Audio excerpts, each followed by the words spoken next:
Hello, everybody. Today I want to talk about initiation.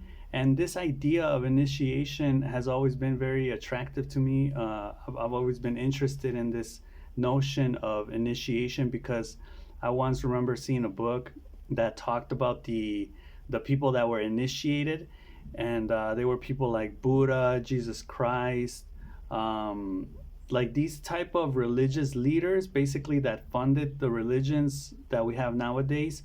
So but I also know that in a person that is initiated, we could say an initiated is a person that is also someone that knows a lot about mysticism, topics that deal with spirituality, um, topics that deal with astrology, right? With the esoteric, with these type of ancient teachings.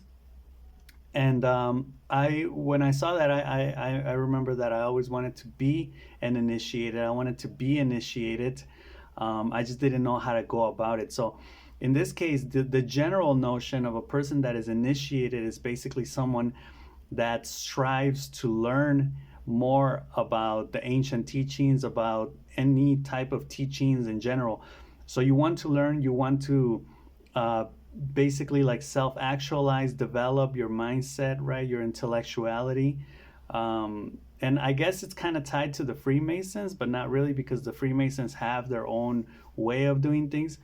A person that is initiated, I think, has to do more with the spirit, with the spiritual realm, and it's kind of hard to pinpoint exactly what type of things they need to do because Buddha didn't do the same. Buddha didn't study the same things Jesus Christ did, for example, right? So different times, different people. But at the end of the day, you do have to strive to learn more. Now, I was reading Alejandro Jodorowsky, and as usual, like when I start to read any author, I start to get ideas from what they say. And in this, it's kind of like an interview. The reading in the reading, a person is interviewing Jodorowsky, and he's answering, and that's what you're reading. You're basically reading the interview of his long-winded responses, and in it they have just he's been talking about psychomagic. Now, I've talked about psychomagic before. Psychomagic is basically representing or doing an act that represents some other act that you really want to do. So I would say it's even a way of sublimination from Freud. So like if you want to, I don't know, if you want to tell your parents off, maybe you grab some mannequins or you grab some pillows and put your parents' face on them and tell them off, right? So it's like doing a symbolic act that represents what you would really want to do. And this way your subconscious or your unconscious takes it in and is able to understand that you have fulfilled that act, so you feel better, right? Now, that's what he's been talking about, and he's been talking about how it's not very therapeutic, it's not very psychological. He's coming more from the artistic side of things. So he's actually been an actor, director in theater, and that's where he actually develops this.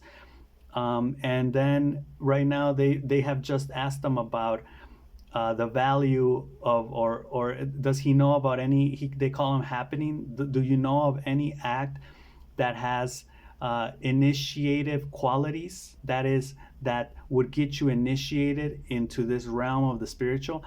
And it got me thinking, and I was like, well, actually, if you know, and this goes back to the idea of the rites of passage, right? Where like tribe cultures would do these acts when you were in your teenage years, when you were an adolescent. So when you were like 13, 14, right? Like I think the Jewish they also have like some type of tradition that they do. Like a lot of religions and cultures have traditions, you know, like in Mexico, it's the quinceañera, which is like that idea of like now you're a woman, right? Because it's only done with women. Or like in the States, they have the Sweet 16. Jordan Peterson talked about this once, and he said that the closest thing we have to it is like when in the Western world is when kids, or when teenagers, or in this case like young adults, go to college, right? So that's like initiation idea. And then I wanted to extend and broaden this idea of initiation into just any type of act, right? Like, for example, I was thinking about when you get a job, right? Let's say you get a job somewhere. What are the initiation? And we really have to focus on the word initiation. It's the initial things that you do that are going to, take you into the path, whether they are actions that are very concrete, like wearing, like, being given the uniform and putting on a uniform every morning when you go to work, dressing the part, or just like symbolic acts, right? Like maybe being trained, getting to know about the company's history, right? And then these ideas can be extended, like I said, outwards, like to the workplace, like I just gave the example right now, to, for example, when you fall in love, right? There's like initiation things when you I don't know, maybe even when you become friends with someone. Obviously, when you start to go to school, right? I think in those cases it's more like, the introduction, like my name, I decided to study this because of this. And this goes back to, like, for example, when you fall in love, there are certain steps that you need to do, right? That are ritualistic of initiation, right? Like there are certain expressions and codes, like in Mexico, and I think even in the United States, it's very common to ask someone for coffee, right? When you like them. So that's like an initiation. What would we call it? That's an initiation event, maybe. That's an initiation act that you do towards to lead to the path of being with someone, of being in love, of having a romantic relationship, right? And I used to kind of frown upon these. I used to kind of get frustrated and angry at all of these ritualistic events that we have in our society, right? Like, that's so stupid. Like, just from, the basic hello, good morning, how are you, in the beginning of our everyday, right? With our coworkers, with our colleagues, with our classmates, like, but they are necessary, because I think maybe on a physical level, and but more on a psychological level, they initiate that path towards, and then, like, just think about everything you do in your day, from putting on the clothes that you're gonna wear to work or wherever it is you're going, right? Like, let's say you have a party, so you pick out your clothes, you have a certain routine that you do, right? And the routine is fundamentally ritualistic, and it is fundamentally also, I think, initiative.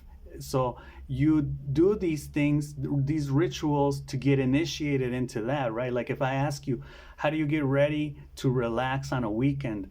Oh, I go out, I buy some beer, I turn on the TV, I get, you have your ritual that you do, your initiation in for these small little things, these everyday common things, like going to work, relaxing on the weekend. What do you do when you go watch a movie, right? What do you do when... And I think as we get older, we have these routines because we really like the paths that they take us on, right? Like, let's imagine like a teenager who's a mess, who doesn't have any rituals, who doesn't have any initiation events, and they're just a mess, right? They do everything like spontaneously. And I think this is also important for people that may want to get initiated in something, like, just know that you can be anything you want to be. And I don't mean to sound corny, but you can, as long as you do an initiation act that involves something. Like, if you say, okay, I want to know how to get over my depression or whatever, you start in that initiation path of, maybe I need to look up these things. I need to talk to some people, right? So there's an initiation event, and there are initiation events for everything. That's what I'm trying to get to. And right now, I think it's just a matter of seeking them out and trying to detect them. So let me know what you think. What are your initiation events? Let me know in the comments. That's all I got for this video, and I'll see you in the next one. Peace.